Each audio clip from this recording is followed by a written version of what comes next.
Peanuts! Peanuts!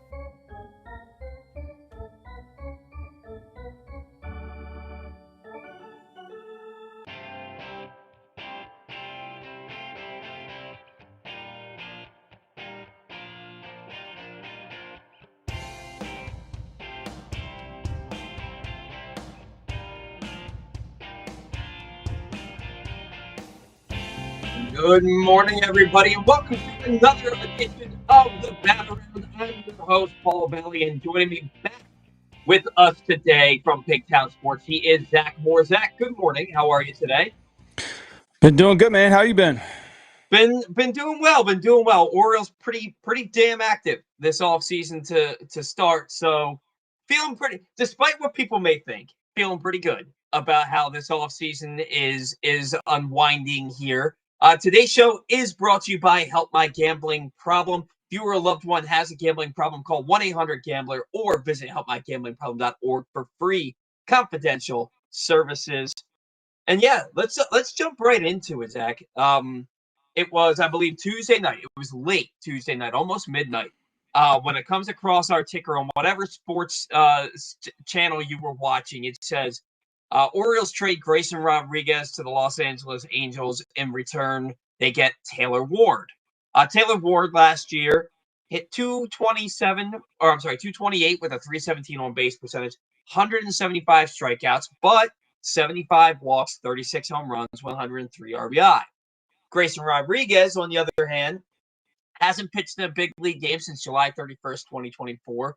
In his career, in 43 starts, he's 20-8 with a 4.11 ERA. However, since the start of the second half of 2023, he is 18-6 with a 3.35 ERA in 33 starts. Problem is, 33 starts is basically one full season, and that's his numbers for 2.5 full seasons, including 2025 when he didn't set foot on a pitcher's mound. Yep. Angels didn't make him take a physical, at least not yet. I don't think that when trades are consummated, they really make you take a physical right at the beginning. But it seems like this was an as-is trade. They get 4 years of control for a 26-year-old potential ace starting pitcher in Grayson Rodriguez. The Orioles, on the other hand, get 1 year of Taylor Ward.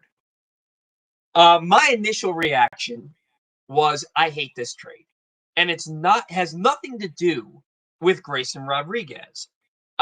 If the Orioles don't think he can be healthy, or the rumors are true that he kind of became a malcontent in that clubhouse and was not happy with the team and is refusing surgery and this, that, and the other, then fine, so be it. You trade Grayson Rodriguez, you trade Grayson Rodriguez. That's not really what I'm upset about, especially because I anticipate the Orioles replacing him with two starting pitchers who are potentially better than he is, right? My issue is that I firmly believe that Taylor Ward is now the only offensive addition that the Orioles are going to make to this team. And I believe that because they haven't given me a reason not to believe it, despite Mike Elias saying last night in the press conference, or the I guess teleconference with the Orioles media, that he's still working to upgrade the Orioles lineup. And when you tell me that a guy who slashed 228, 317 with an OPS under 800 last year and 175 strikeouts is their big addition to the middle of the order, I look back to the second half of 2024 and the two postseason games in 2024 when they scored 1 run in 2 games. And I look at Anthony Santander, who hit 235 with a 307 on base percentage, struck out a bunch, hit 44 home runs, drove in 102. And I say, how does this get the Orioles over the hump? How does a guy like Taylor Ward make the Orioles better? Yes, nobody hit more than 17 home runs for this ball club last year. 36 home runs will infuse a lot more power. But you're still going to have a guy who hit 246 with runners in scoring position last year, runner on third, less than 2 outs. I think he hit under 100. So when I look at that, I say, this isn't a guy who you can anticipate is going to put the bat on the ball in any given situation.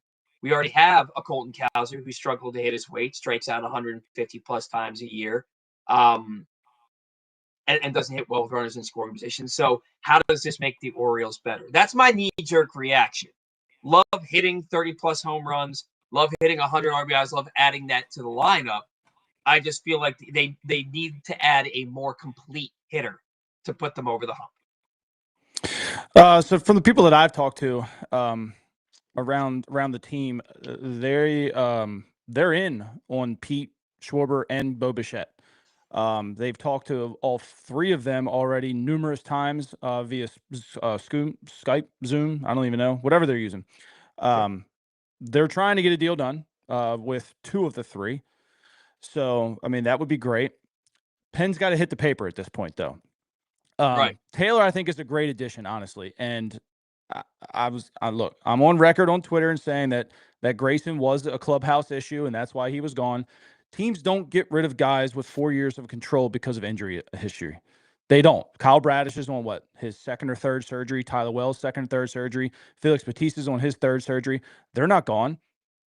Teams don't give up on guys because of injuries. So this whole media thing that they traded Grayson because they don't think that his arm's healthy, it's baloney. There was other reasons, and they basically shopped him around, found their best deal. And look, the outfield, the right-handed outfield market, not very good this year. It's even worse next year. I think there's only 7 right-handed hitters next year in the free agency market, and 4 of them are likely retiring, unless George Springer wants to try to play till he's 40. But you're not signing a 40-year-old George Springer or whatever he'll be next year, 38. So it's thin. So to think that Taylor Ward gets an extension is probably, I would say, on the higher end of 75%.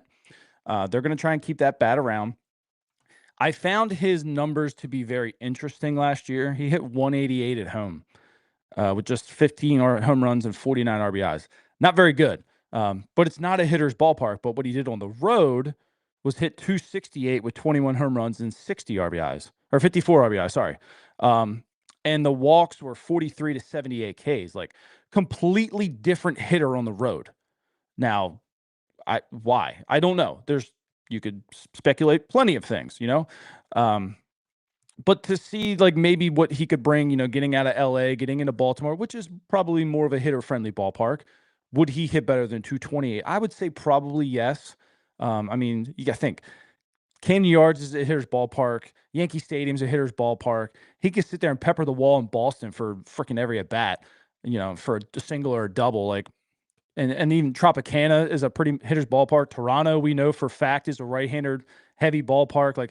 So this could present him an opportunity to be better than last year, along with the power. And he's gotten better every year with the power. He's made some adjustments to his swing. I've kind of looked at his swing path tilt, how he stood in the box, where he stood in the box. He's made adjustments every year since 2022 and gotten a little bit better every single year. So you bring him in with these new coaches that we're going to talk about later in the show and maybe get him more focused on contact, backspin, stuff like that. Who knows what they could do with this guy? Donnie Ecker is highly regarded around baseball as one of the best offensive minds. And then Dustin Lin, I mean, he's been around some winning ball clubs between the Giants and the Phillies. And Kevin Long is probably one of the most respected hitting coaches in the game. He got to learn under him for 2 years. There's a lot to what's coming here that could help these guys. So I'm thinking that Taylor Ward probably has a decent season here. And if you can keep a Tyler O'Neill healthy, and maybe he'll get back to his regular career numbers. He's a 230, 240 hitter with 20, 25 home run in him, which is fine. I mean, we need that. Get Colton Cowser back to hitting 20, 25 home runs and not hitting 200 or below, getting Adley Rutschman back to 265. There's a lot of variables at play here that could help Taylor Ward. I don't think he's going to be the only offensive addition, though. Obviously, Penn has to hit the paper, but from what I'm hearing, things are going to get pretty spicy this offseason here. Sean Whipple says, let him have it, Zach. He's been reading your Twitter. Yeah, let me have what? Let me have He's been reading your Twitter. so let me be clear.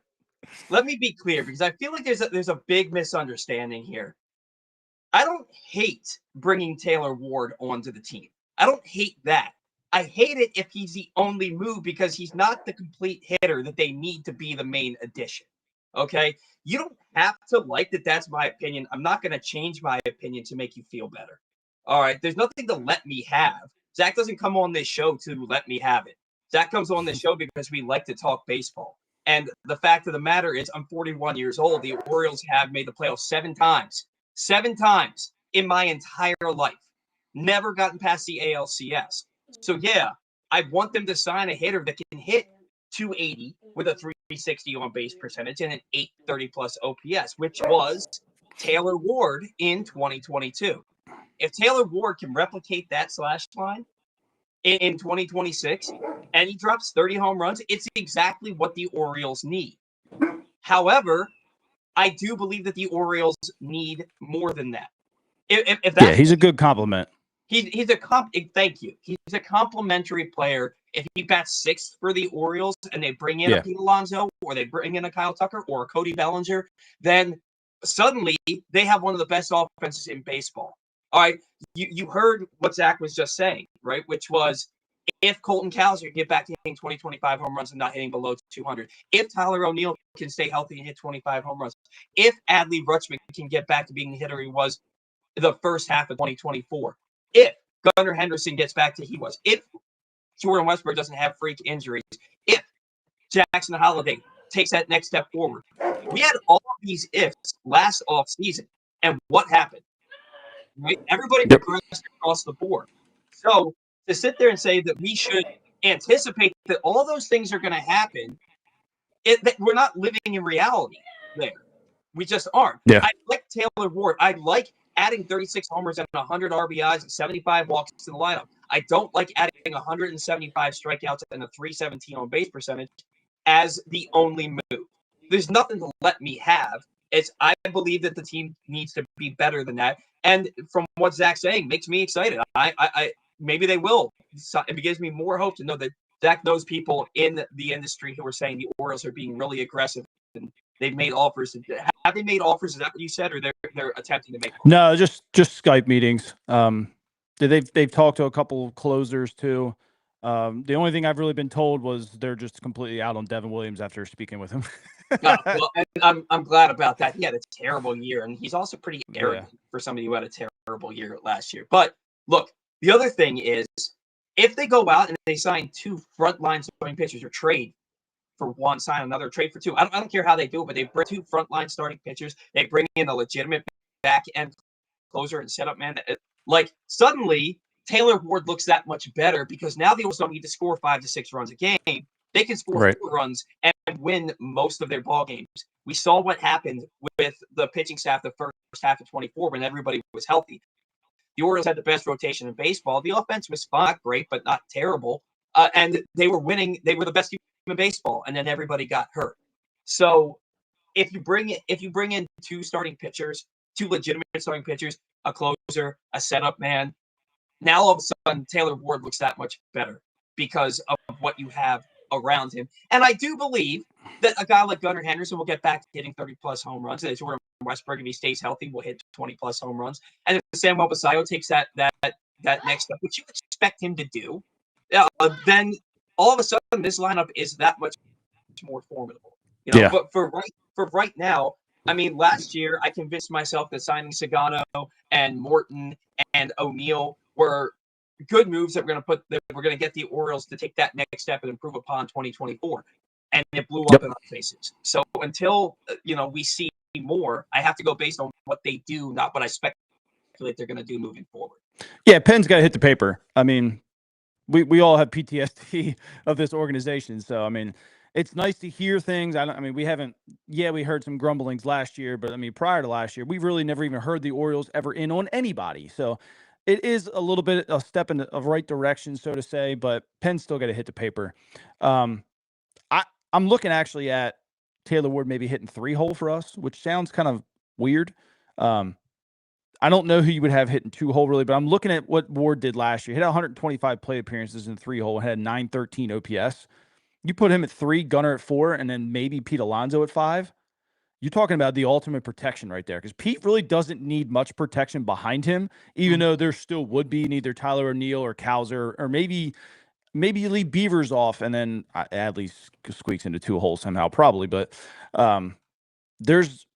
you land Pete Alonso, and this offense is probably one of the better ones in the AL, I think, if everybody else comes back to at least what we think they should be. And we're not saying that all of these guys are going to be 300 hitters, but just get back to where we think you should be, 240, 250, right? Just got to be an average major league player. But if you have Gunnar, Taylor Ward, and Pete Alonso in the middle of that lineup, everybody else is average to above average, then you're looking at a damn good offensive production in 2026. So I'd like it, but absolutely. You add Pete Alonso, you've got Gunnar hitting third, you probably have Alonso 4 and then Ward 5th. Like suddenly, yes, this offense is ridiculous because now Gunnar's going to get that much more to hit, because if you don't get him out, then all of a sudden you've got to face Alonso, and then you've got to face Ward. You've got all these guys with a ton of power that can just really, really crush you. Like I said, I like the Wards. In a vacuum, I like Taylor Ward being added to this offense, but it can't just be him. Right. It can't just be him, because then you have the same offense that you had the second half of 2024. And I don't see how that makes you better, because we saw what happened from basically July on that season. That's right. That's all I'm saying. And before we get into it, I want to remind everybody today's show brought to you by Project Game Day. Pressbox's Project Game Day continues this week following Ravens Jets with your hosts Glenn Clark and Rita Hubbard, special guest Ken Zaus, Andrew Stecca, and former Ravens linebacker Tyus Bowser. You can watch the show on Facebook, YouTube, or at PressBoxOnline.com/Game Day. Project Game Day is brought to you by 1-800-GAMBLER, Costas Inn, Game Day Men's Health, and Live Casino and Hotel. So the idea of bringing in Pete Alonso, and I said last year, middle of the season, the Orioles should be all in on Pete Alonso, because Mountcastle, you're either going to non-tender him or you're going to sign him, or you're going to tender him and then trade him. You don't know what Kobe Mayo is going to be. And yeah, Kobe Mayo had a great September, but I mean, Cade Povich had a great September in 24, and he was very middling last year, right? So you don't know what you're going to get out of Kobe Mayo. You bring in Pete Alonso, this team can really take off. The Orioles tendered Mountcastle a contract last night. A lot of fans thought he was going to be non-tendered. I anticipated, because I think that they want to trade him, or at the very least, they want to have his defense at first base. They want to have his defense at first base because they've got to be fundamentally sound, and they were very get the dog out of here. Fundamentally flawed defensively last season. Ryan Mountcastle shores up some of your infield defense there, and I think that that's a reason why they're not writing him off. But I do think that they try to bring in maybe a Pete Alonso, and they put themselves in a situation where they're willing to trade Ryan Mountcastle. Were you anticipating exactly? Well, I know, at least I was anticipating that they were going to tender a contract to Mountcastle, because at the very least, if you can't trade him, you keep his glove in the organization, hope that his back comes back around. Were you surprised he was tendered the contract last night?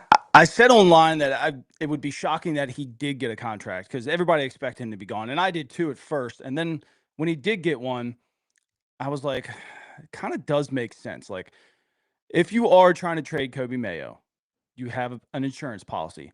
If maybe one of the two are hurt or something that we don't know about yet, you have an insurance policy. If you don't land Pete Alonso, you still have an insurance policy. Now, because you tendered him a contract, you still have to go through arbitration.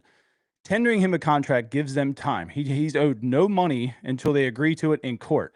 Now, we know that they can extend that through the middle of spring training. So he can start spring training and then still get traded or get DFA'd and not owed a dime. So if they get past arbitration and they cut him at the end of spring training, they only owe him 20%. So say if he gets I'm rounding up, $8 million arbitration, you only owe him like $1.6, $1.8 million. Like, I'll take that. Like, it's cool for him. They just gave that. I can't remember the second baseman's name last year that was supposed to start over Holiday. Was that 24? That was last year, right? Are you talking about they're supposed to start over Holiday at second base? Yeah, remember they signed that old guy, and everybody was like, "Why are they bringing this dude in?" Matt Kemp. Tony Kemp. Tony Kemp. Yeah, they gave Tony Kemp $1 million. Yeah, Tony Kemp. So you give Tony Kemp $1 million. Like, at this point, like, who cares if Ryan Mountcastle gets $1.6 million and you cut him in spring training? Like, who cares? So I think he deserves that from the Orioles at least. But tendering him a contract at this point just gives them time to figure out a trade for Mayo maybe, or trade for him, like whatever somebody values. So he's not owed any money right this second. So it's okay that the Orioles did this. It just buys them a couple more weeks, actually really a couple more months. And then kind of figure out what they're going to do, plus have an insurance policy if they can't land Pete Alonso or whatnot. I wouldn't hate it if he got to work with these guys. Just I did pull the numbers last night. The organizational hitting velocity was terrible. I would love to see maybe what he could do with somebody else. Just to see. I mean, he has good bat to ball skills. I know he chases the whole damn team chase, so it's not just a him thing. So he's got good bat to ball skills. His average has always been pretty decent. He hit the ball the other way.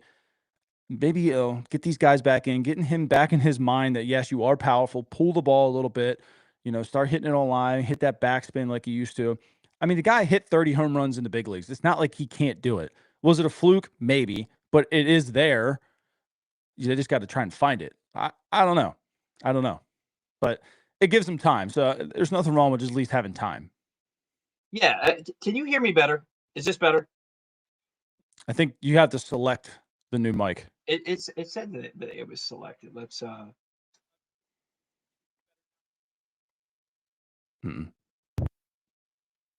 you go.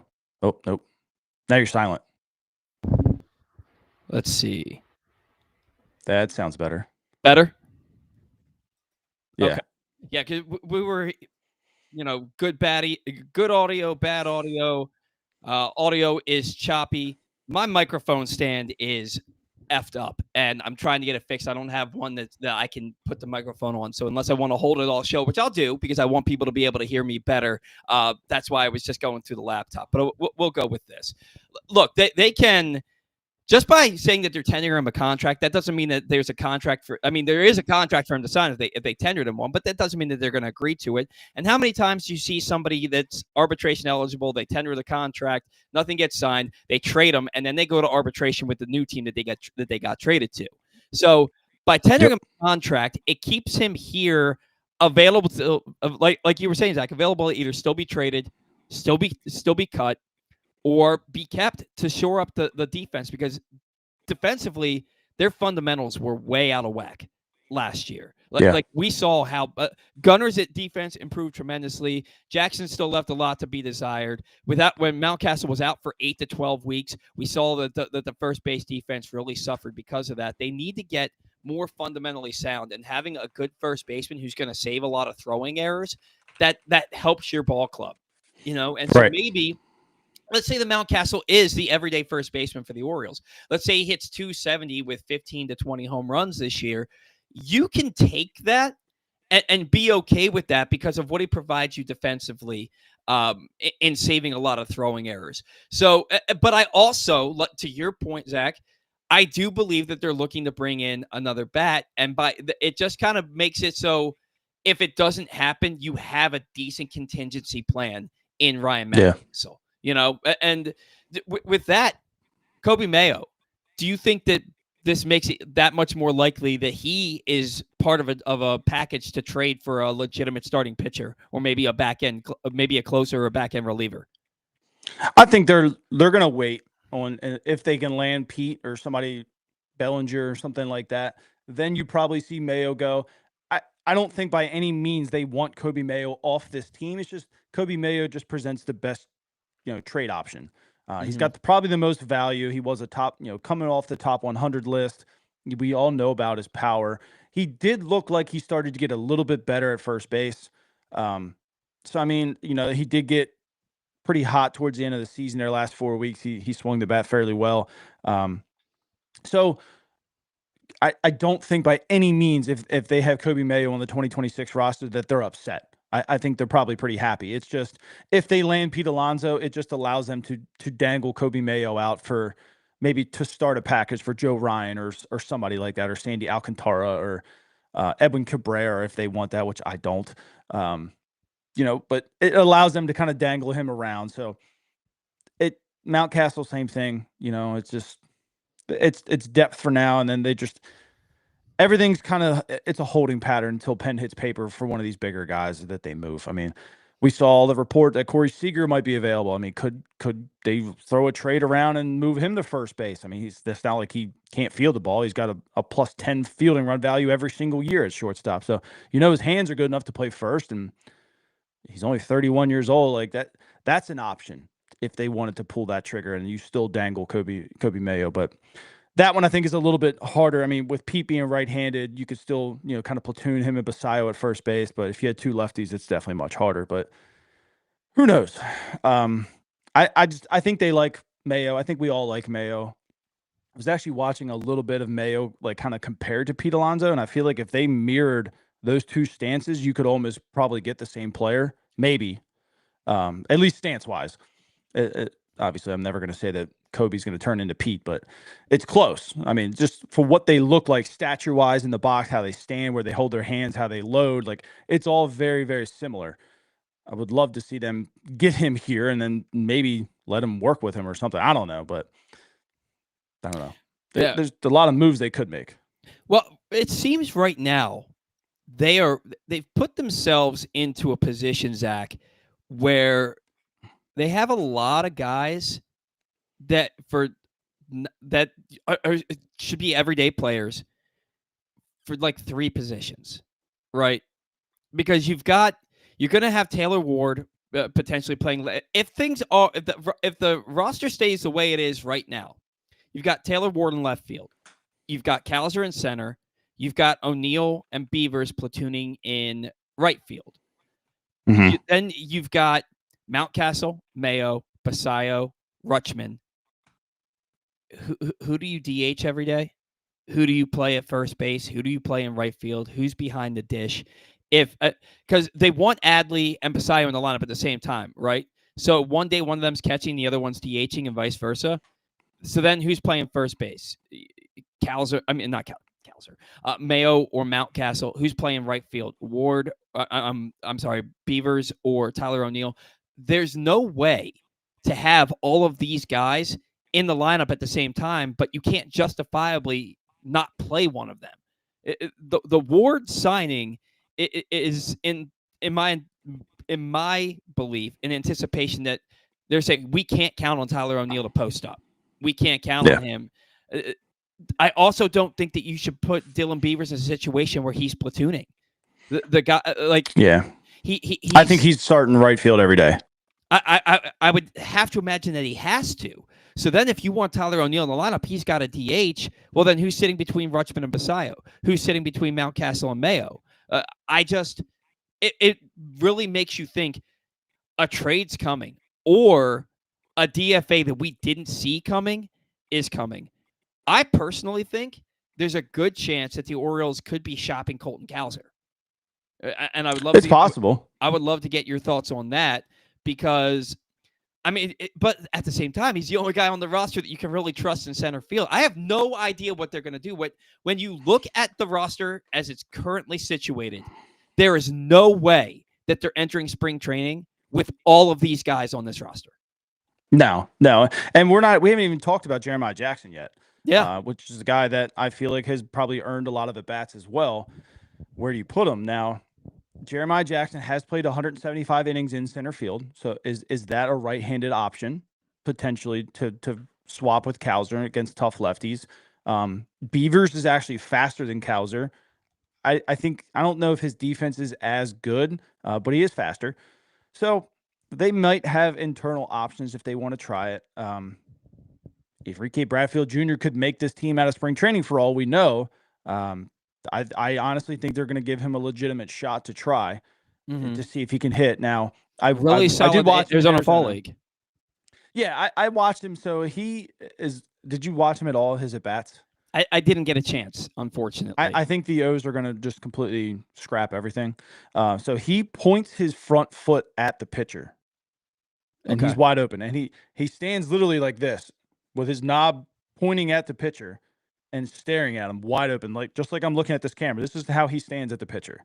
Mm-hmm. And then as it comes in is when he rotates back. Almost like modified Tony Batista.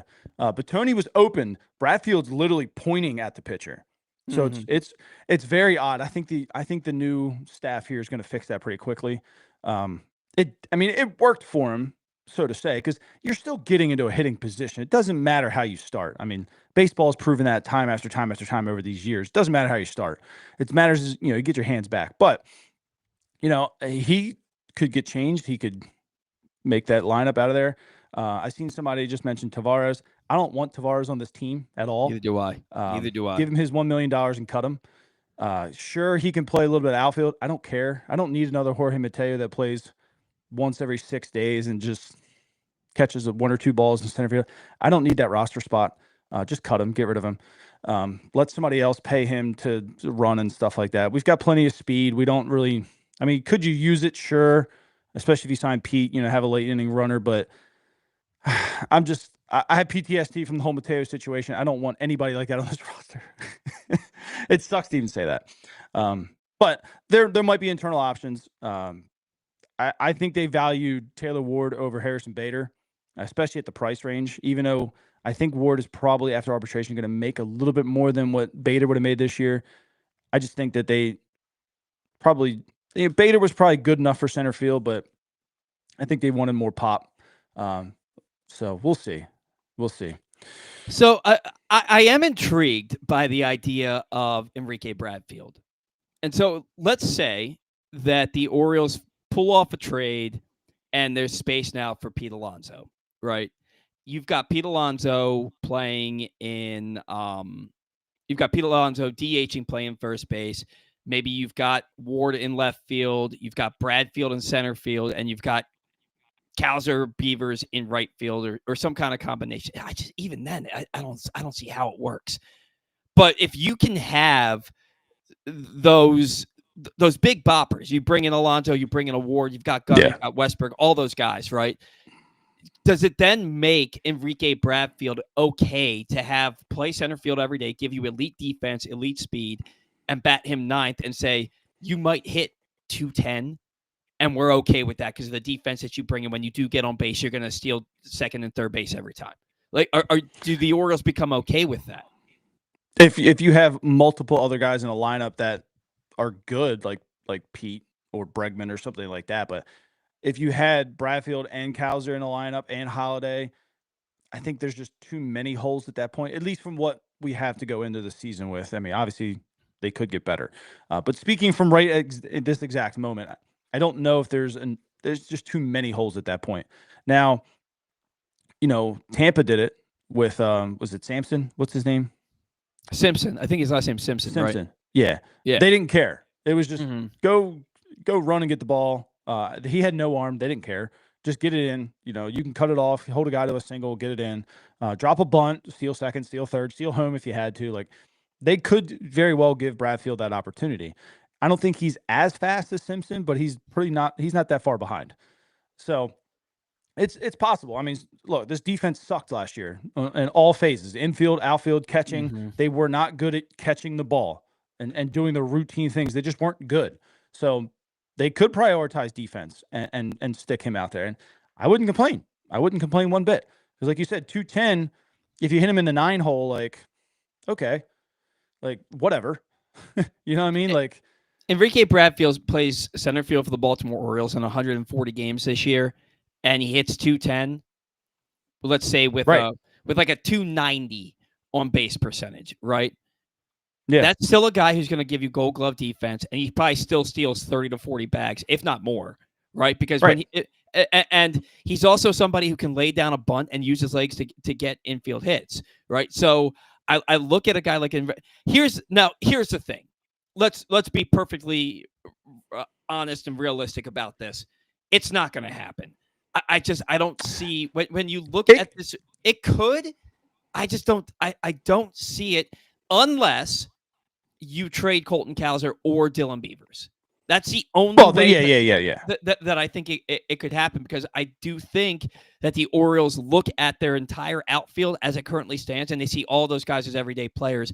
And if you don't see Beavers as an everyday player, how does he ever become that if all you do is platoon him, right? So, and we're also anticipating, this is also with the mindset that right now, it's thinking that Tyler O'Neill is going to be healthy, and that's foolhardy to think that that's going to be the case. Yeah.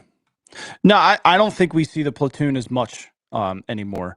When Janeski Noel came up for the Guardians, like he got some good at bats. And he got 179 at bats his first year and got 106 or 148 last year. So when he comes up, he plays. Like, they didn't platoon him that much. He just didn't hit, and obviously he just went back down. But to go back to your point, if Bradfield hit 210, there was 10 teams in baseball that the 9 spot hit below 215.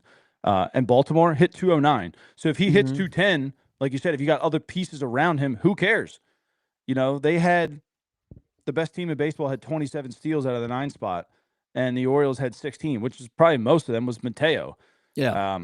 So if you got him in here and you up that from 16 steals to 30 with one guy, like you're ultimately scoring more runs already.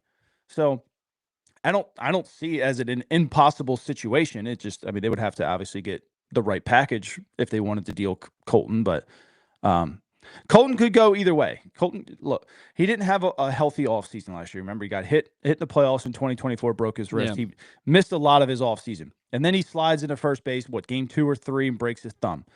That takes a long, whether he could come back and play early or not, it takes longer to even really heal and get right. So he didn't have several months to get himself ready. And it looked like crap. He could come out and become a better player and that everybody starts to like again. Or he could become a Kyle Lewis who gets pretty close and or wins Rookie of the Year like Kyle did, and then just be trash and never play again. And we see that split very quick with him. You forgot to mention that he jumped into that wall and broke 2 ribs and played the rest of the season with broken ribs. Not to Which interrupt is stupid on the Orioles part. Yeah, and that's not to interrupt you. Like, look, nobody's been harder on Colton Cowser than I've been. And again, it's not because maybe I am an asshole. Maybe I really am. I don't think that I am. But like, look, I just want this team to be the best possible version of this team. And what I've seen from Colton Cowser, with the exception of a really hot start to 2024 and like a hot July and a nice 3-week stretch this year where he hit a bunch of home runs, I've seen a guy who can't hit anything but a fastball, and like just watches a lot of pitches right down the middle because he just looks lost at the plate and doesn't know what the hell's coming. And so do I think that the talent and the ability is there for him to be a lot better? I do. Do I think that he was put behind the 8 ball last year because he broke his hand, and then as soon as he's right and he's back, he immediately breaks his thumb? Yeah, that sucked. And then he comes back and he breaks his ribs jumping into a wall, making a great catch. Like, the guy's got a great personality. He has light tower power, and he's got a hell of an arm. It may not be very accurate, but he's got a hell of an arm, and he plays hard. Like, I love that about him. I don't love the low batting average and the high strikeouts, especially in big situations. But that doesn't mean that I don't think that he can become that like with a full healthy off season, then a new hitting coach teaching him a new approach. Because Zach, weren't you telling me that like his bat angle on his swings was like severe? 39% launch angle on his swings, right? Yeah, so 39 degrees. So I think the only 2 guys that were higher, one was Freddie Freeman at 41. I mean, everybody knows Freddie swings up, but it works for Freddie. I think I pulled the numbers last night. I actually released a video about an hour before this live started, going over what their hitting philosophy was last year, and I do blame a lot of the struggles on that philosophy. I pulled, the per pitch stat. Fastballs they were decent at, but they were one of the worst teams in baseball on changeup. So it wasn't just Colton Cowser. They were one of the worst teams in baseball against curveballs. So again, wasn't just Cowser, and they were just meh against sliders. So if it wasn't just a fastball, they really couldn't hit. And to me, that was an organizational issue more than just a Colton Cowser issue. And I seen somebody say Colton Cowser could benefit from a good hitting coach. I completely agree with that. I think the whole team could, as long as they do change this philosophy to kind of go back to see ball, hit ball, rather than guess. Because like you said, we watched a lot of pitches right down the middle. See ball, hit ball, hit it hard, hit it with backspin. Don't try to do anything else. Don't be cute. I think a lot of these guys are just going to benefit just from just playing relaxed at this point. Cowser's a guy, I think you feed him too much information and he just goes up there just like, oh God, this guy throws 71% fastballs in an 0-1 count. Like, and then he throws a changeup. He looks silly. Like sometimes you can't feed players too much information. I think Cowser's probably that guy. See ball, hit ball. He's a good ball player, right? Just don't overthink it. And I'm excited to see Cowser with somebody else. Now, if he comes out and still stinks, then we just know he stinks as a player at this point. But I do think I'm putting the benefit of the doubt into this new staff just because of what I saw yesterday and when I was pulling these numbers, and we just stunk. Yeah. Look, nobody nobody wants to see Colton Cowser succeed more than I do. And it's I don't hate the guy. I don't hate the guy, and I love the potential that the player has. I think Colton Cowser should be able to hit 275 with 30-plus home runs in this league. I honestly believe that he should be capable of that. He hasn't shown me that he's going to do that to this point. But again, like you said, behind the 8 ball all year long because of the injuries. Hopefully those ribs have gotten a chance to heal up. But I don't know how long it takes rib injuries. You had broken ribs, right? Didn't you have a rib injury? I pulled a oblique, and it took about 6 weeks. Right. And so, like, with him, he broke 2 ribs. Now, he hasn't played in going on 2 months, right? And then he's probably got, another 3 months until the season, until spring training games really start? I would say he'll probably get down there probably the second week of February, probably. I bet you we see a lot of guys get down there pretty early this year to kind of get in there with the coaching staff and they're going to go early anyway, yeah, right? Because of the WBC, they have to go earlier. So instead of maybe like February 13th, 14th, maybe they're getting there like February 2nd, February 3rd, something like that. I think Gunnar ends up playing on that too. You think so? I do. Yeah. Yeah. Okay, there's so much, and I know we got to get you out here at 11:15, and there's so much I want to talk about today. First and foremost, we got to pay some bills. So if you're feeling sluggish, unfocused, or not like yourself, it could be low testosterone. At Game Day Men's Health, they specialize in testosterone replacement therapy to help men boost energy, improve mood, and regain confidence. Our treatments, including testosterone cypionate, are safe, natural, and tailored to fit your lifestyle with weekly injections or pellet therapy. Call Game Day Men's Health at Owings Mills at 443-264-4454, Columbia at 443-266-3505, or Frederick at 240-931-3717, or visit GameDayMen'sHealth.com and ask them about a complimentary testosterone test today. Some other arbitration surprises, at least for me. I look at Albert Suarez, non-tendered. I thought for sure they'd tender him a contract. I look at Yennier Cano, tendered a contract. It doesn't surprise me, but it also does surprise me because of the fact that he was so bad last year and he got demoted twice. And then you look at Alex Jackson, who was arbitration eligible, and they traded him to the Twins for a 26-year-old minor league shortstop who has pretty solid numbers, but probably not gonna crack your big league roster. He's more minor league depth. Yeah. Were you as surprised as I was? Maybe not. Maybe that's not the term. But how did you feel about these moves yesterday? Were you surprised to see that Cano is going to be given another opportunity? Albert Suarez, Elias said that they're still going to want to talk to him to potentially bring him back, but he was non-tendered. Your thoughts on these moves yesterday with regards to arbitration? I don't think any of them really surprised me. I mean, I made the comment about, like, do you even need Alex Jackson? Because Taylor Ward was drafted as a catcher. He has logged one full, complete big league game behind the plate in 2021. Like, he could be your emergency catcher like Ryan Flaherty used to be. So you don't need to carry 3 catchers. So he doesn't surprise me whatsoever.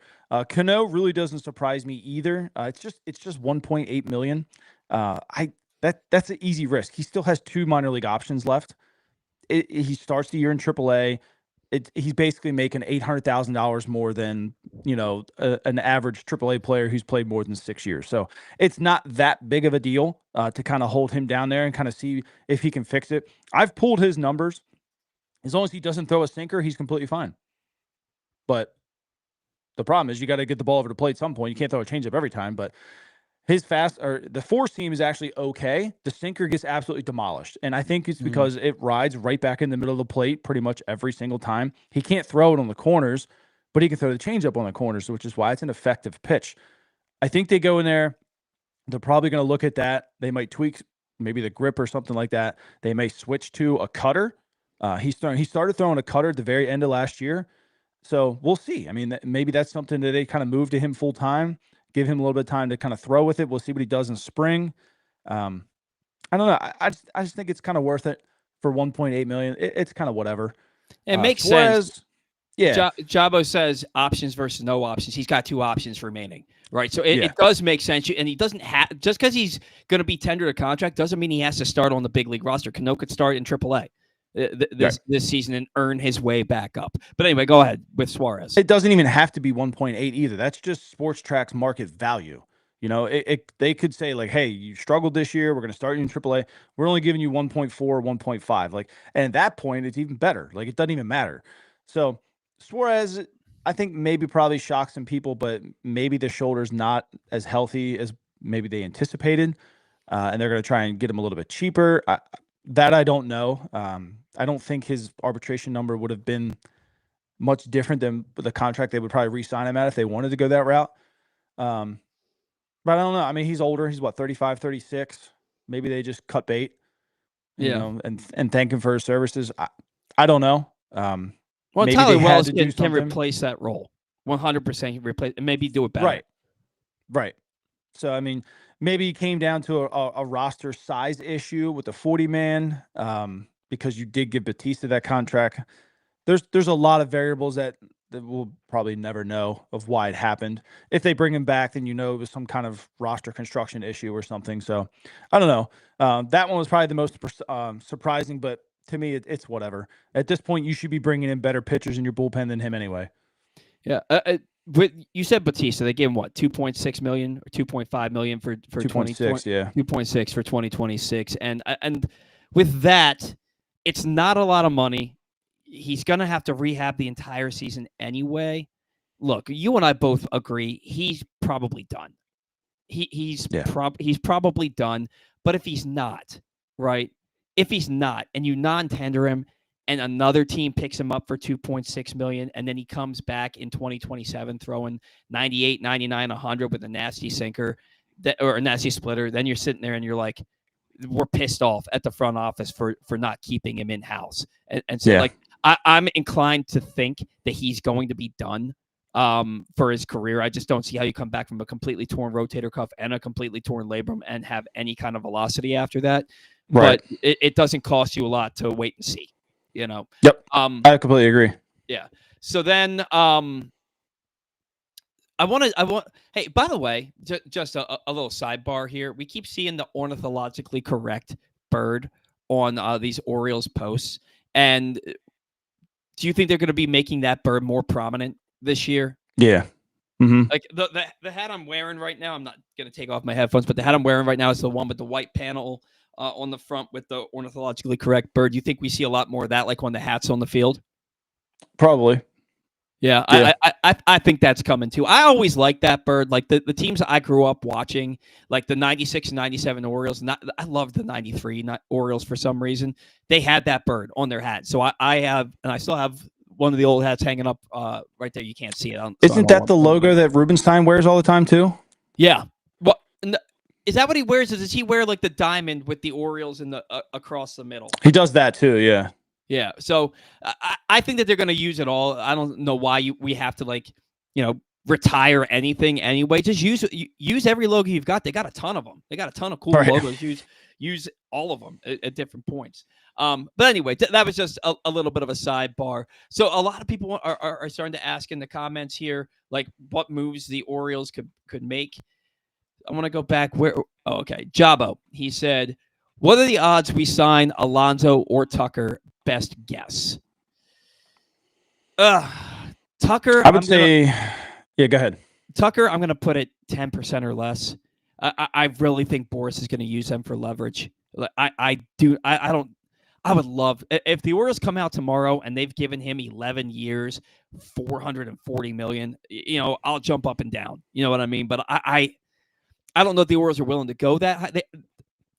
I don't know if they are willing to go that high, and if they should be willing to go that high because he's 29, 30 years old. You're going to pay him that much when he's 40, you know. And then I think Alonso, I put Alonso at 50% or higher for me. Your thoughts? Yeah, I would do 65% or higher for Alonso. Tucker, I'd probably put at 0. Nobody knows around this league Kyle Tucker better than Mike Elias. I think he's taking the injury concerns into stake here. Is he a great hitter? Yes. Is he an injury concern? Yes. Do you want to give an injury concern $400+ million? Probably not. I mean, he's in his 20s and had constant leg issues. You know, what's going to happen when he's 33 years old and he's got 8 years left on his deal? Like, and he can't run down first base, right? And then you're locked into a DH. I don't think Mike's going to be that risky. Alonso's a more surefire player.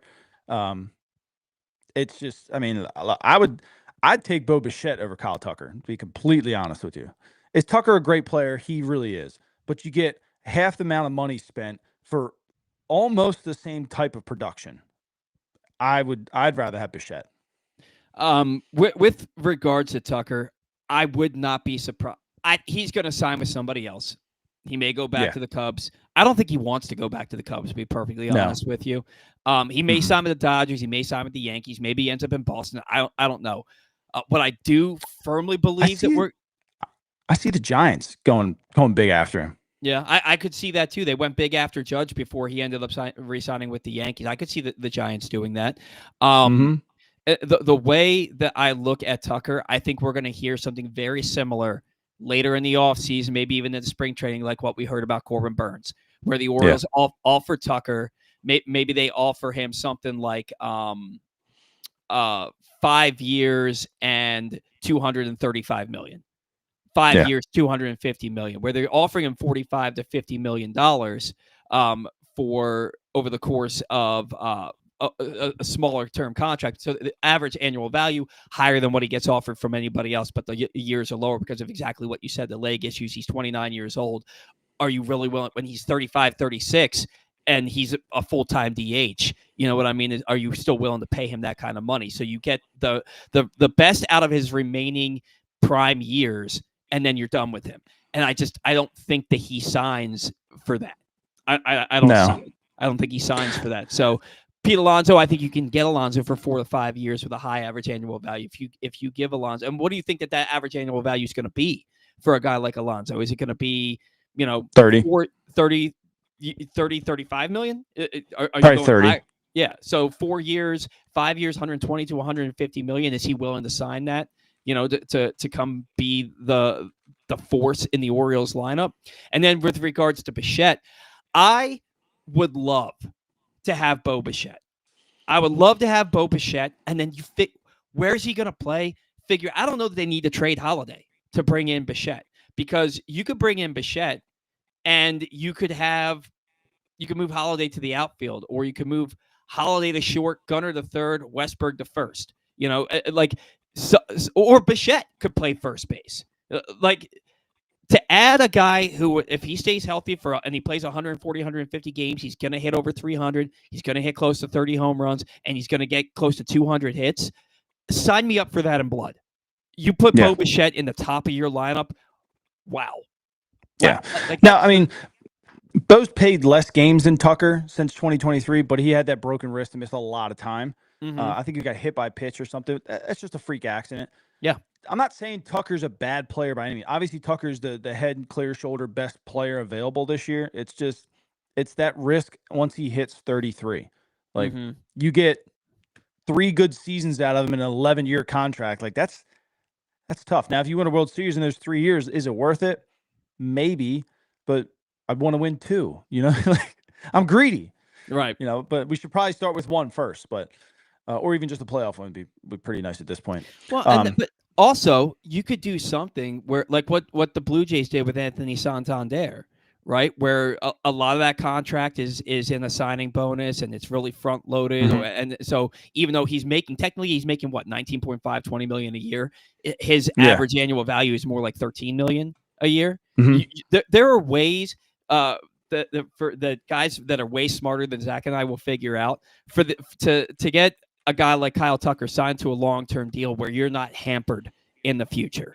There's ways to get it done. Look, nobody is going to be upset if the Orioles sign Kyle Tucker. It's probably the guy that we would all want the most, to be honest with you. But I firmly believe he's going to sign with somebody else, and we're going to hear that they offered him more average annual value, but way less years. And he said no. That's just how I think it's going to go. So I mean, you could get funky with it if you wanted to, and do like 7 for $440 and give him $64 million a year, and then do like 150 deferred or something like that over 10 years, which is 15 a year at that point. And if you won a World Series in then 7 years, does it matter that you're paying him $15 million a year for 10 years after he's retired? I don't think it does. I really don't think it does. And would he turn down a $50, $60 million a year contract? Hell no. Hell no. If that's what you want to, get creative. But you're either going to have to, like you said, front load it, or you're going to have to defer it for a while. And listen, if you're willing to defer it on Chris Davis, like, why not on Kyle Tucker? Right. Would this get it done? 7 to 8 years, 350 to 380 million? Let's see. What's 350 divided by 7? 50 million.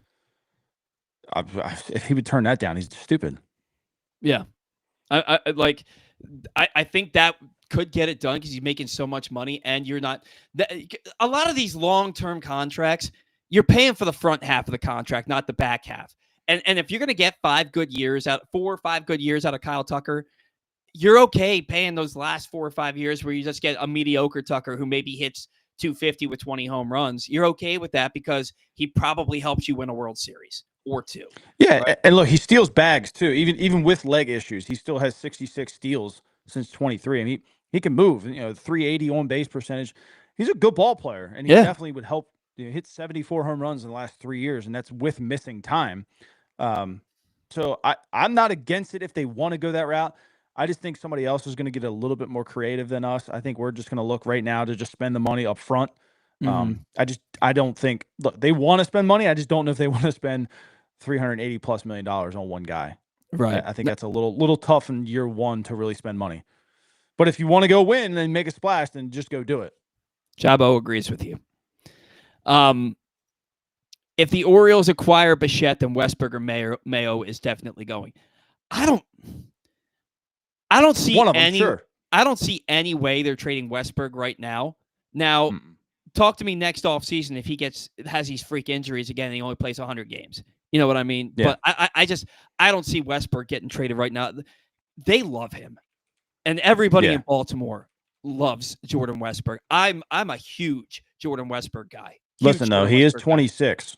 So if he only plays 100 games again going into his age 27 season, then we have a different conversation. Then we have to have a different conversation. But if he can stay healthy this year, if you get 130+ games out of Jordan Westberg this year, he's going to hit 270. He's going to hit close to 30 home runs. Play good defense no matter where you put him. The guy is just a ball player. He's just a gritty, hard-nosed ball player. He's going to play well no matter where you put him. And that's why I really think that, let's go back to the Corey Seager thing real quick. They're trying to shed payroll. We saw that the Rangers, they non-tendered Jonah Hyman, Adolis Garcia. No, do not sign Adolis Garcia. Please don't do that. No. I think he's done. Yeah, but they you look at they're trying to trade Corey Seager. If the Orioles go and they trade for Corey Seager, Gunnar moves to third. Gunnar moves to third base because or you talk him into playing first. Yeah, but I think that you put Gunnar. I think you take the glove. And you put Corey Seager at short. He's one of the best defensive shortstops in the game. You put Corey Seager at shortstop. You're going to tell me Jordan Westberg can't play first base? You're going to tell me that? Because there's no... Jordan Westberg's fast enough to play the outfield. Yeah. A lot of people don't realize that. And he's got a good arm. Westberg can play corner outfield. Westberg can play second base. Westberg can play first base, in my opinion. He hasn't done it, but you're not going to give it... Do you remember when the Orioles had Nick Markakis play first base and he played well over there, made some nice picks? You're not going to tell me, and Ramon Arias can play for you. Won't convince me that Jordan Westberg can't be a solid everyday first baseman. Yeah. And now you found a way to play 4 shortstops in your infield at the same 4 first-round shortstops, and Gunnar was a second round. But you get what I'm saying, essentially. 4 of the best shortstops in baseball in your infield at the same time. I mean, I'm looking right now at the MLB versus Kyle Tucker and Corey Seager.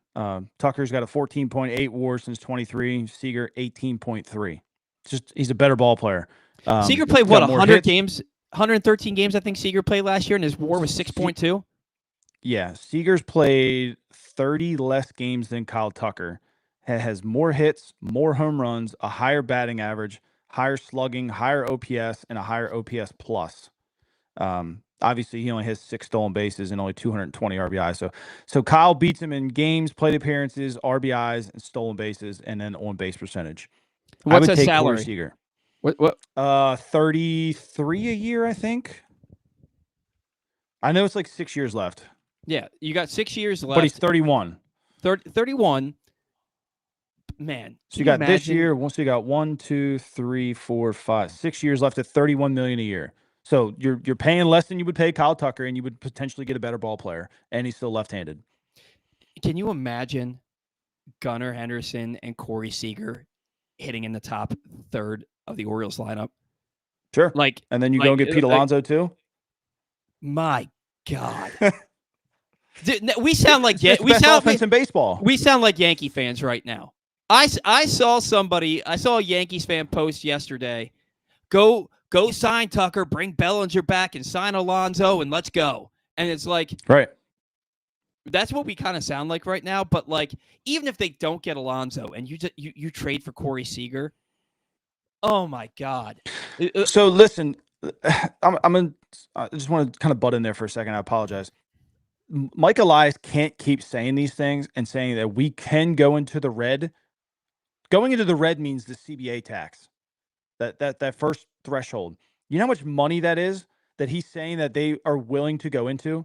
That's $182 million that we could potentially spend this offseason. Mm-hmm. You're talking a big game, dude.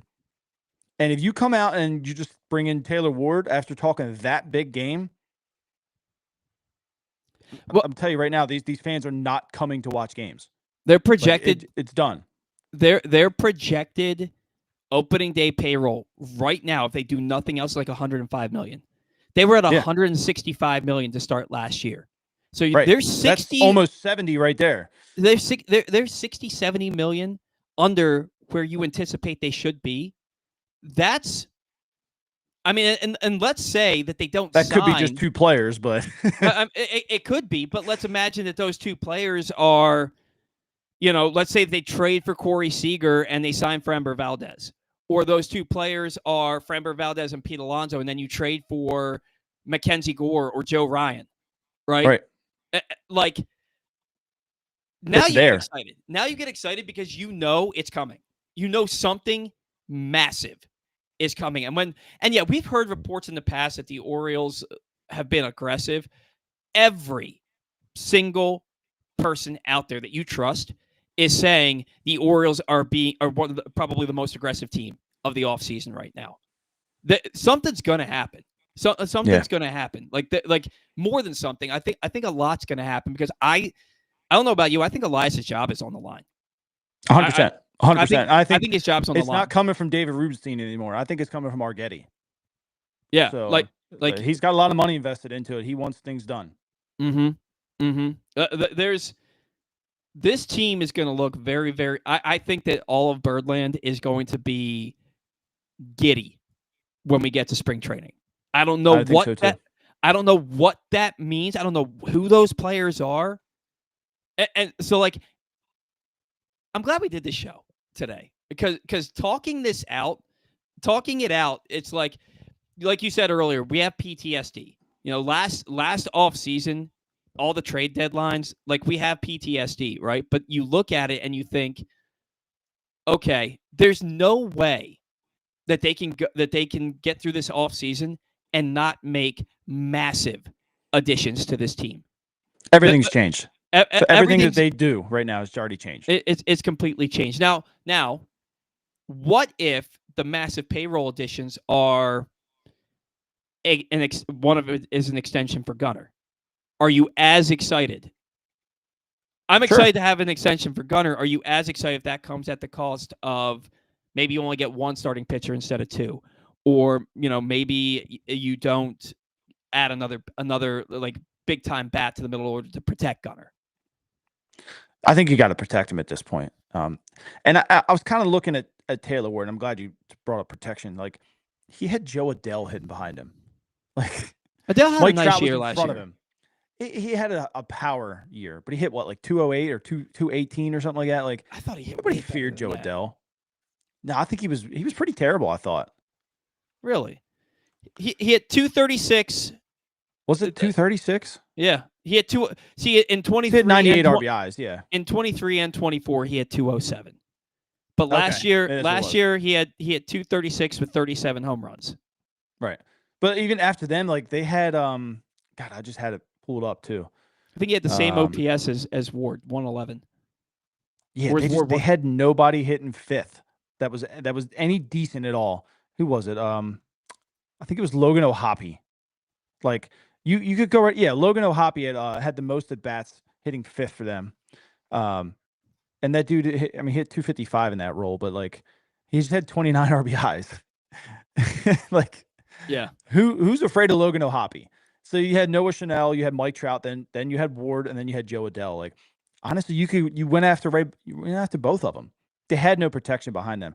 But you bring in Ward, and then you have Gunnar Henderson behind him, who's motivated, and then you have Corey Seager or Pete Alonso or whatever, and then Tyler O'Neill or Basayo, or Mayo, like whoever decides they want to start hitting the ball out of the ballpark, like that's a better lineup than what Ward, in my opinion, has really come from. So I think Ward's better overall from what this team needs.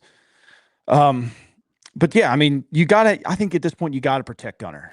He hasn't really had anybody. Now Santander was a feared power hitter, but everybody and their mother knew you could go right after him. Like if you didn't throw a high fastball, you went right after him, you struck him out, or you got him to pop up. Like he struggled to hit the ball low, and he hit the ball high out, and you could go right after him. You could pitch around Gunnar Henderson, and then this year he had absolutely no one behind him, none. Gunnar did not see the pitches he was seeing the year prior. He was getting them balls underneath the hands or up and away. He struggles to hit the ball up and away, in my opinion, and I feel like he really struggles to see the. Yeah, but he struggles to see strike 3 on the outside corner, low outside corner. He looks at it every time and looks at the umpire like they're an idiot, but it's right there every single time. But like with a 3-2 count, and if you had Pete Alonso behind him, can you throw it on that outside corner anymore with the threat of walking him? No, you got to put it more in the middle of the plate and hope the guy he gets himself out. So that allows Gunnar to smash the ball potentially rather than looking at that pitch. Like it's the little things that start changing where a pitch location goes because of who's behind you, what the situation is. You know, if it's bottom of the 7th, you put Gunnar on, you got Pete up. Like so much changes just having protection behind Gunnar Henderson. Yeah, and that's the thing. Like Taylor Ward, you know, despite the low batting average and the high number of strikeouts, his whiff rate middling, I think it's like in the 55th percentile, something like that.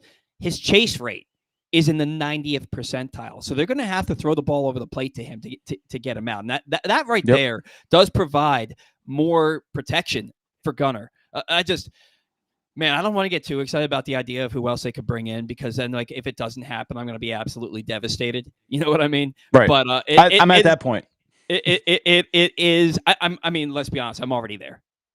Yeah. Right. But like it would be really something else if they bring in like a Corey Seager. What would the Orioles have to give up to acquire Seager? I agree with Jabo. Not as much as you would think, because it would be a salary dump. You'd still have to get up something. What would you be willing to give up to Texas to get Corey Seager in this lineup? I think I would probably give up Trey Gibson. Okay.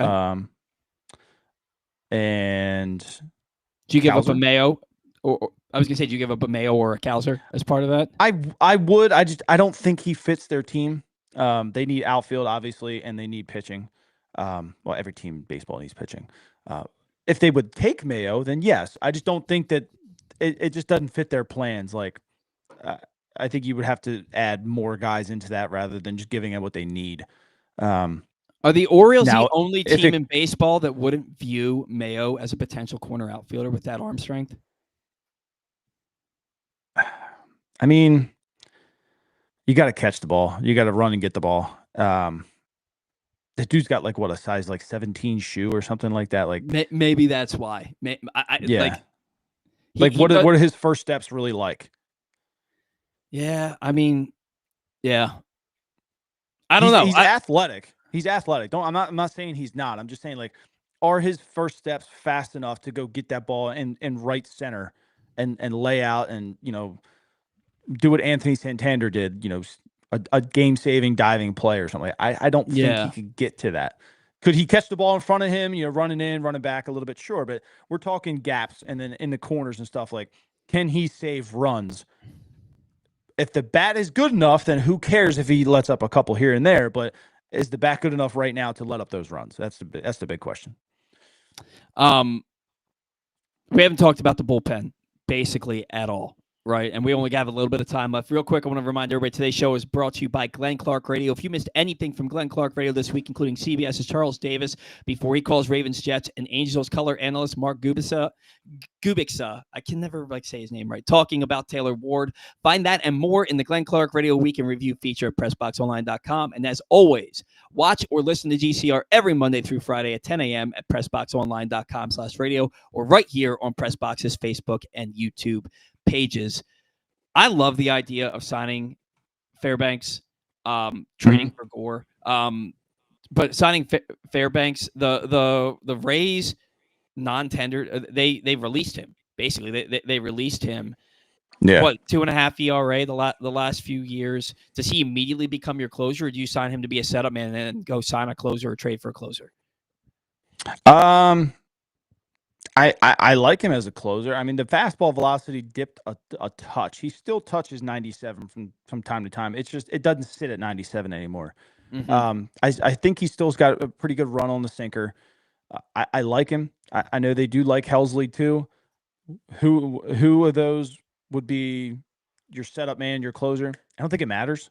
I mean, if you have two of those guys that have done it before, like let them just go out and compete, and whoever matches up better, whoever's up that day, just go close for you. I don't think you need a dedicated closer if you have two guys that are that good. I would take both, obviously. I think both of them would probably cost you roughly, I'll say $25 million for both, just for 1 year. Right. They're both going to probably command a multi-year deal, 2-3 year. Do they want to do that? I don't know. But I mean, I wouldn't even hate bringing back Anthony Dominguez. And if you had Kittredge, Dominguez, Fairbanks, and Helsley to use in your 7th, 8th, and 9th, I feel pretty comfortable with that. You know, all four guys there give you a different look, and whoever just matched up better. Look, Craig's coming from Cleveland, right? The last 2 years, that's been the absolute best bullpen in baseball. So when he gets to the 7th inning, he's used to winning games. Very rarely would they blow a save. He's going to demand that here, I believe.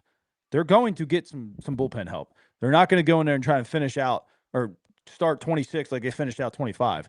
I can tell you that. Craig wants some bullpen. Yeah, look, I think we all want a lockdown bullpen.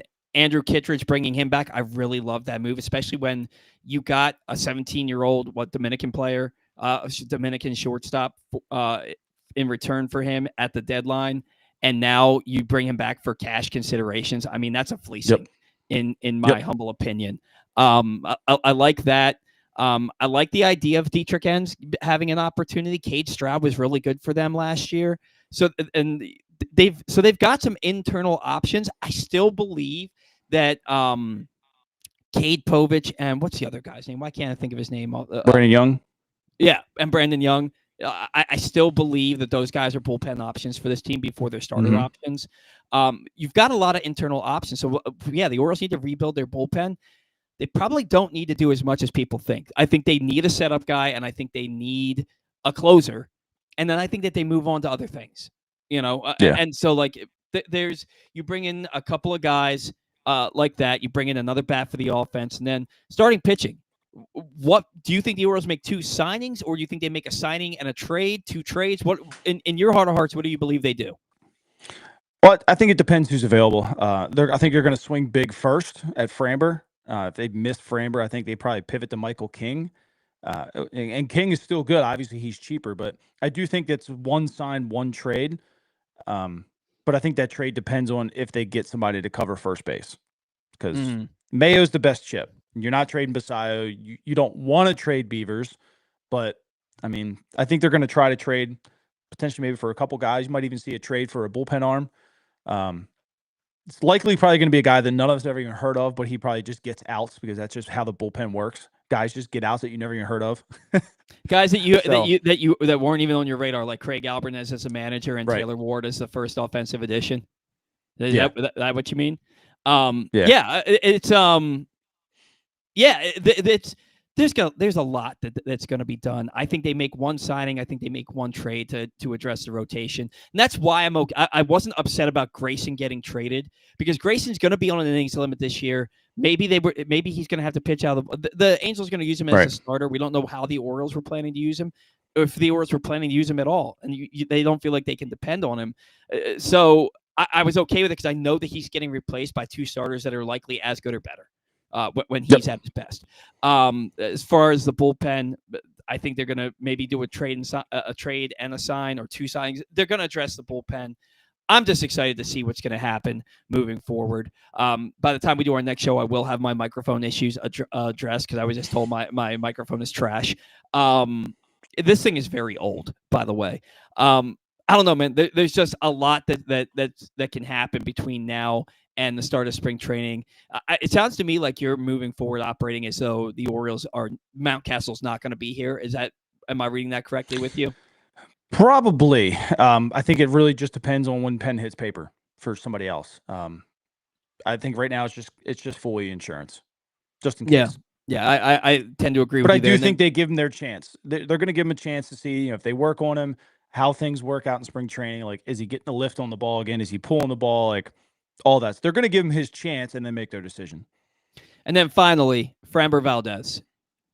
Are you okay with the potential clubhouse issues, the hothead that crossed up his catcher intentionally? Are you okay with that for how good he is to bring in? And yes. he struggled down the stretch. He struggled towards the end of the season last year. You're okay with all that because he's the best pitcher on the market and he makes his team that much better. Yes, you need a dominant left-handed pitcher, whether that be Framber, Ranger Suarez, or Mackenzie Gore. Every top team in the AL, what's at the top of the rotation? A left-handed starter. Yep. You got to match it. You got to match it at this point. You got Cole Reagans, you got Max Fried, you got Garrett Crochet, you got Tariq Skubal. I'm sure somebody else is going to pop up this year and probably have a left-handed starter. You got to match it with either right. That was our lefty. I mean, it was Trevor Rogers. So I mean, and I like Trevor, but is he in the same conversation with them in 26? I don't know. He had a great 25. We'll see what 26 brings. But I think you match it. You go after Framber and you go after a Ranger. One of the two. It doesn't bother me. Is it a bad look? Sure. Lots of bad looks happen around baseball. People forgave Manny Machado for, potentially throwing a bat at somebody and then, punching a guy and then, tripping a guy at first base on purpose. Like, people forgave Machado. You can forgive Framber Valdez. To me, it's a competitor. He showed his, he wore his emotions on his sleeve. You don't want that to usually happen on the field. It happened, but I want a guy out there who's pissed off and he wants to win baseball games. Yeah. Are they going to have to pay? What are they going to have to pay Framber without handcuff the other moves? They've got, if you missed about 10, 15 minutes ago, they've got like 85 million that they're still probably willing to spend this offseason. I don't think one signing handcuffs them unless that signing is 50 million for Kyle Tucker. And then you're like, all right, I'm cool. Yeah. So yeah, they're not going to be handcuffed by one singular move this offseason. I can almost guarantee that. So, all right, Zach, what do you want to plug before we let you get out of here? If you guys are new here, ever on, make sure you drop a follow here on the Bat Around. Is the Press Box Sports, and then my channel here, Pigtown Sports. We're on every social media platform, both of our channels. So if you guys are bored, check us out on every platform. Yeah, guys, we're gonna try, and the next guaranteed show is going to be December 6th because that's the last show before the winter meetings start. If there wasn't a show scheduled for today until 2 days ago, and that's because everything that happened this week, we couldn't not talk about it. We had to come on. So if more stuff happens this coming week, we'll be back next week. If we're not back next week, you will see us 2 weeks from now talking about the winter meetings and what we anticipate could happen moving forward. Really exciting offseason for the Orioles. Really excited for the exciting offseason for the Orioles fans.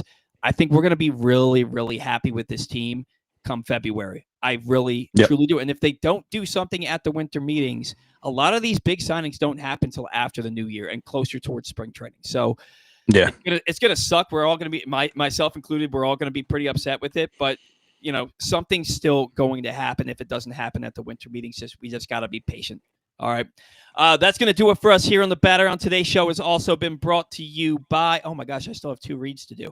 Today's show has been brought to you by County Sports Zone. We're in the throes of championship season in fall high school sports, and all year long find scores, schedules, and updates for every sport and every school all throughout the state of countysports.zone.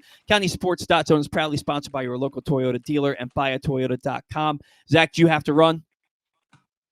Yeah. Wife wants us to take the kids to Port Discovery.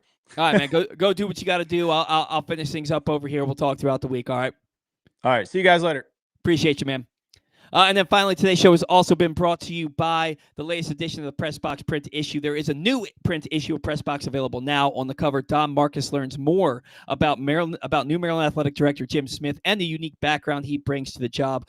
Also inside, we profile college basketball players from the teams all across the state. You can find the new issue for free all throughout the region, including now at all Baltimore area High's Dairy stores, or you can read the entire issue at PressBoxOnline.com. Just going to check the chat here for anything else. Let's see. One last thing. I think most of the signings this offseason will be about durability. Who will play 150 to 162 games? Absolutely. Rutschman's got to stay healthy. Westberg's got to find a way to play 130, 140 games at a minimum. Tyler O'Neill's got to find a way to play 100, 120 games and be that guy that when he plays 100 games, hits 30-plus home runs. These guys have to post up because you can have all the great players in the world, but if they don't post up, it doesn't really matter. And we saw that this past year when 30 guys spent time on the IL. 30 players. So let's get into it. Let's get this offseason off and running. We already are off and running. Super excited for what's about to come. Jabo, you're welcome. Thank you for tuning in every time we post. D. Barker, I agree, was a good talk today.